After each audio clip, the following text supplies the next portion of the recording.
Well, I acquired my disability quite early when I was 6 years old in a polio epidemic.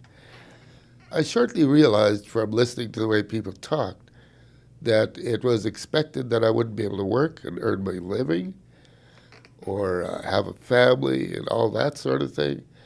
So something in me didn't like that, and I guess eventually I managed to try and get a job and get out into the world. It was a little difficult at first, but I must say in my life, most of the time I've been able to work. And it's gotten easier as I've gotten older because there are other people with a variety of disabilities working.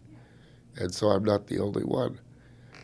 Also, I was very glad that we were able to reorganize our situation in the public mind so that we were seen as people who were human beings who could have human rights.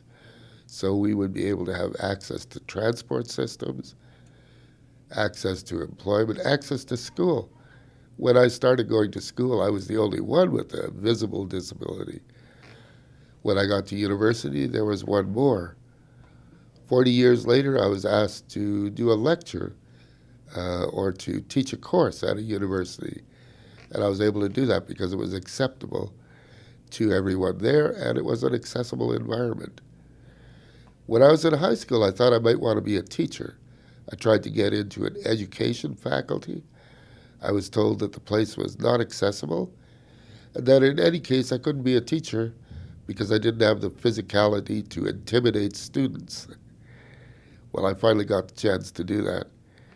Um, about 1980, we first recommended that if we needed to travel on an airplane with an attendant, or if we were too wide to just occupy one seat, that we would be able to buy one ticket and still travel on the plane.